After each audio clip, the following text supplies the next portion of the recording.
Hi viewers, welcome to our channel. ప్రస్తుతం మనతో పాటు సీనియర్ జర్నలిస్ట్ దాము బాలా సార్ వారితో మాట్లాడదాం. నమస్కారం సార్. నమస్తే సార్, మొన్నే మనం డిస్కస్ చేసాం జగన్మోహన్ రెడ్డి గారు అండ్ షర్మిల గారు ఇద్దరు కలిసిపోయారు అని చెప్పేసి. ఇప్పుడు దానికి బలం చేకూరేలా నిజం అన్నట్టుగా షర్మిల గారు చంద్రబాబు నాయుడు గారి పైన ఫస్ట్ టైం తీవ్ర స్థాయిలో విరుచుకుపడ్డారు, విమర్శించేశారు.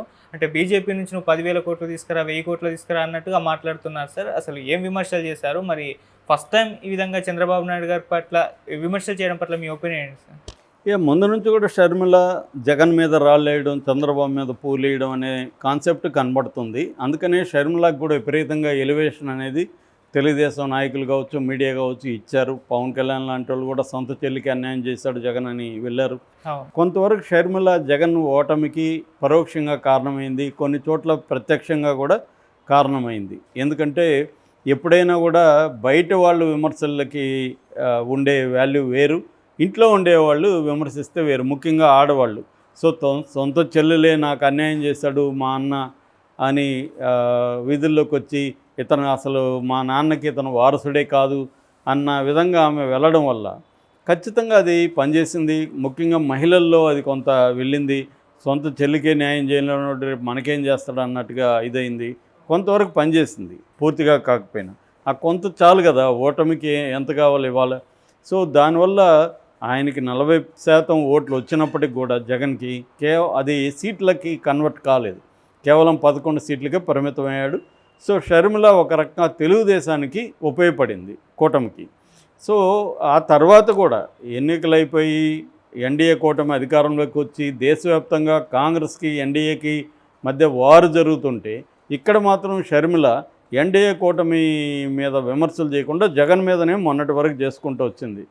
సో ప్రతిదీ జగనే కారణం అన్నట్టుగా మాట్లాడుకుంటూ వచ్చింది. సో ఈ కాంటెక్స్ట్లో ఒక వార్త గుప్పుమంది. ఆ వార్త ఏంటంటే షర్మిల జగన్ మధ్య పంచాయతీ సెటిల్ అయిందని, ఈ పంచాయతీ చేసింది ఎవరో కాదు డీకే శివకుమార్ ఆధ్వర్యంలోనే జరిగిందని, అందుకని జగన్ మాటిమాటికి బెంగళూరు వెళ్ళి కూర్చుంటున్నాడు. ఒకటి షర్మిలతో పంచాయతీ, రెండవది కాంగ్రెస్తో మిత్రత్వం, మూడవది ఇండియా కూటమిలో జాయిన్ అవ్వడం. ఇప్పుడు ఇండియా కూటమిలో జాయిన్ అవ్వాల్సిన పరిస్థితి జగన్కు ఉంది. ఎందుకంటే ఇప్పటి వరకు సింహం సింగిల్గా వస్తుంది ఇట్లాంటి పనికిమాల డైలాగులతో కాలం గడిపారు. ఇప్పుడు అట్లాంటి కుదరదు. అప్పుడు కూడా సింహం సింగిల్గా లేదు, సింహం మోడీ నీడలోనే ఉంది అప్పుడు కూడా. కానీ అలాగా ఏదో చెప్పుకుంటూ వచ్చారు. ఇప్పుడు సింహం సింగిల్గా వస్తుందంటే సింహం సింగిల్గా జైలుకి వెళ్ళాల్సింది, వేరే మార్గం లేదు. సో జైల్లోకి వెళ్ళినాక సింహం లేదు, మేక లేదు, అందరూ అక్కడ డబ్బుండి మేనేజ్ చేసుకోవచ్చు తప్ప జైలే కదా. సింహైనా బోన్లో ఉండాల్సిందే. ఆ బోన్లో దానికి మంచి మేత దొరకచ్చేమో, మంచి మాంసం పెట్టచ్చేమో, అంతకంటే ఏం లేదు. అందుకని ఇప్పుడు జగన్ ముందున్న ఆప్షన్ ఏంటంటే కనీసం ఇండియా కూటమిలో చేరితే కొంత ప్రొటెక్షన్ లభిస్తుంది, పూర్తిగా దొరకదు. అట్లాగే రేపు నెక్స్ట్ ఇండియా కూటమి అధికారంలోకి వచ్చే పాసిబిలిటీ ఎక్కువ ఉంది. అప్పుడు మనకు ఫ్యూచర్ బాగుంటుంది. చంద్రబాబు అటు వెళ్ళలేడు, నేను కానీ ఇటు వెళ్తే అని జగన్ ట్రై చేస్తున్నాడు. దానికి కాంగ్రెస్ అడ్డుపడుతుంది. కాంగ్రెస్కి ప్రధానంగా షర్మిల అడ్డుపడుతుంది. షర్మిల జగన్ మీదనే పోరాటం చేస్తుంది కాబట్టి షర్మిలని కన్విన్స్ చేయకుండా కాంగ్రెస్ నిర్ణయం తీసుకునే అవకాశం లేదు. ఎందుకంటే కాంగ్రెస్కి ఆంధ్రప్రదేశ్లో పెద్ద హోప్ లేదు. సెంట్రల్లో రేపు రావాలంటే జగన్కి ఎన్ని సీట్లు వస్తాయని తెలియదు. ఇప్పుడైతే 4 వచ్చాయి, రేపు ఎన్ని వస్తాయో తెలీదు. సో ఈ క్రమంలో వాళ్ళు నిర్ణయం తీసుకోవాలంటే షర్మిలను కన్విన్స్ చేయాలి. ఆ పని నువ్వు చేయగలిగితే మేము తీసుకోవడానికి రెడీ అని వాళ్ళు అన్నారు. ఎందుకంటే ఇండియా కూటమిలో కాంగ్రెస్ తప్ప మిగతా అన్ని పార్టీలు కూడా జగన్ని ఇండియా కూటమిలోకి తీసుకోవడం పట్ల ఇంట్రెస్ట్ చూపిస్తున్నాయి. ఎందుకంటే రాజ్యసభలో జగన్కి 11 మంది సభ్యులు ఉన్నారు, లోక్సభలో 4 ఉన్నారు. జగన్ కూడా పార్టీలో ఉంటే ఇండియా కూటమికి బలం పెరుగుతుంది తప్ప నష్టమేమీ లేదు కదా. ఇండియా కూటమిలోకి జగన్ రావడం వల్ల వాళ్ళకేం నష్టం? అందుకని మిగతా పార్టీలు అలా ఆలోచిస్తున్నాయి. కానీ కాంగ్రెస్ ఇక్కడ షర్మిల వల్ల కాంగ్రెస్ చొరవగా జగన్ని ఆహ్వానించే పరిస్థితి లేదు. అట్లాగే గతంలో కూడా జగన్కి కాంగ్రెస్ మధ్య వైరుధ్యం అనేది మనకు తెలుసు. సో ఈ కాంటెక్స్ట్లో ఇప్పుడు జగన్ షర్మిలని కన్విన్స్ చేసుకోకపోతే ఒకటి ఇక్కడ తన ఇమేజ్కి ఇబ్బంది అవుతుంది, ఇప్పటికి కూడా ఆమె తనని ఇబ్బంది పెడుతుంది. 2 ఇండియా కూటమిలోకి పోవడానికి అడ్డంకిగా షర్మిల ఉంది. సో అందువల్ల జగన్ తక్షణ కర్తవ్యం షర్మిలతో సెటిల్ చేసుకోవడం. సో షర్మిల ఎందుకు దూరమైంది? ఫస్ట్ ఆఫ్ ఆల్ 2 కారణాలు. ఒకటి ఆస్తుల పంపకం, రెండు అధికార పంపకం. సో ఇప్పుడు అధికారం ఎలా లేదు జగన్ చేతిలో ఇవ్వడానికి, కాబట్టి ఆస్తుల పంపకం. సో అందుకని ఇక్కడ ఆ లోటస్ పాండ్ ఇది అక్కడ భవనం షర్మిలాకి ఇచ్చేసాడని చెప్తున్నారు. సో మిగతా ఆస్తుల పంపకానికి సంబంధించి కూడా ఒక ఒప్పందం కుదిరింది. అందువల్ల ఇక మీదట షర్మిల ఎన్డీఏ కూటమి మీద ఫోకస్ చేయాలి, జగన్ మీద విమర్శలు ఫోకస్ చేయకూడదు. అంటే రివర్సు, ఇంతకుముందు జగన్ మీద రాళ్ళు ఎన్డీఏ కూటమి మీద పూలేసింది, ఇప్పుడు ఎన్డీఏ మీద రాళ్ళేసి జగన్ మీద పూలేస్తుంది. అలాగా మారాలి, మెల్లగా జగన్ కూడా ఇండియా కూటమిలో చేరతాడు అనేది ఇప్పుడు వినిపిస్తుంది. దానికి తగినట్టే నిన్న షర్మిల చంద్రబాబు మీద తీవ్రమైన పద్యాలంతో విరుచుకుపడింది. మొన్నటి వరకు చంద్రబాబు బాగా చేస్తున్నాడు, ఆయన చూసి నేర్చుకోవాలి అని విమర్శించిన షర్మిల నిన్నేం మాట్లాడుతుంది?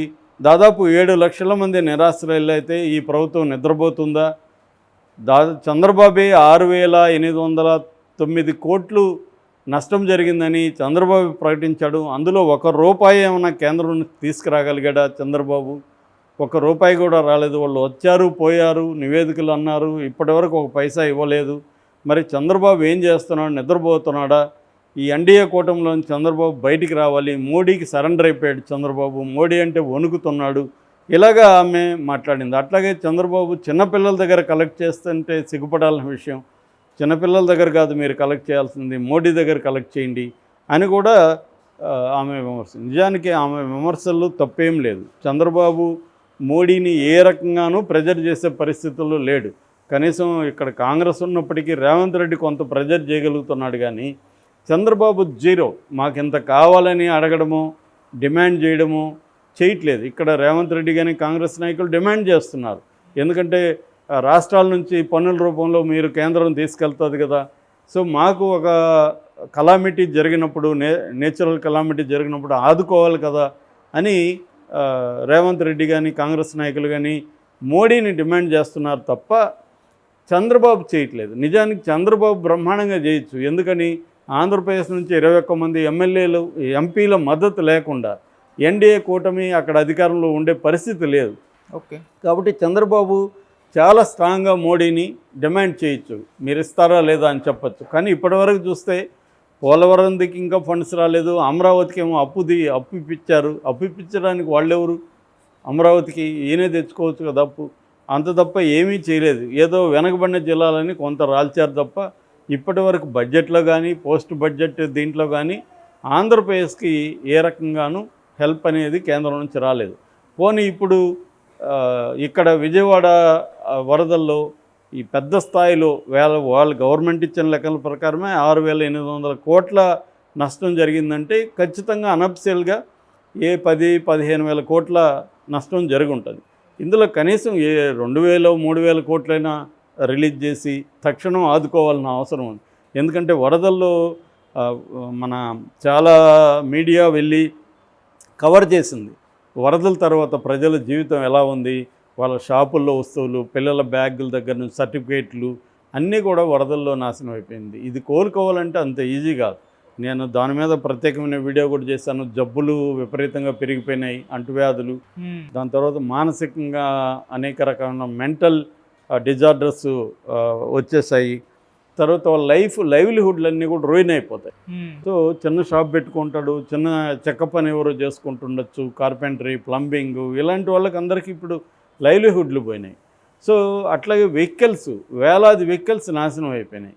ఇన్సూరెన్స్ ఇప్పిస్తానన్నాడు కానీ అంత ఈజీ కాదు ఇన్సూరెన్స్ ఇవ్వడం అనేది. ఓకే, సో ఇలాగా అతలాకుతలం అయిపోయినప్పుడు ఎందుకు సెంట్రల్ నుంచి రాలేదు అనేది పెద్ద ప్రశ్న. ఆమె అడిగిన దాంట్లో వాస్తవం అయితే ఉంది. అట్లాగే ఆమె ఇంకొకటి కూడా చెప్పింది, సంవత్సరానికి 6,000 కోట్లు విజయవాడ నుంచి లాభం వస్తుంది, మరి ఒక సంవత్సరం లాభం వద్దనుకున్నా కూడా విజయవాడకి సరిపోతుంది కదా అనే దాంట్లో కూడా లాజిక్ ఉంది. ఆమె లాజికల్గా అయితే మాట్లాడింది. బట్ ఆమెలో మార్పు అయితే కనిపిస్తుంది, ఒక యూటర్న్ అయితే కనిపిస్తుంది చంద్రబాబుని విమర్శించడం పట్ల. మరి ఇది నిజంగానే జగన్కి ఆమె మధ్య ఒప్పందం కుదరడం వల్ల జరిగిందా, లేకపోతే రాహుల్ గాంధీ నుంచి ఆమె గైడెన్స్ వచ్చిందా, నీ టార్గెట్ కూటమి ప్రభుత్వం ఉండాలి అని ఏమన్నా చెప్పారా అనేది తెలియదు. కానీ ఆమెలో అయితే మార్పు వచ్చింది. ఇది మంచి మార్పే, ఎందుకంటే ప్రజల తరపున ఉండి ప్రభుత్వాన్ని నిలదీయడం అనేది ఎప్పుడూ అవసరం.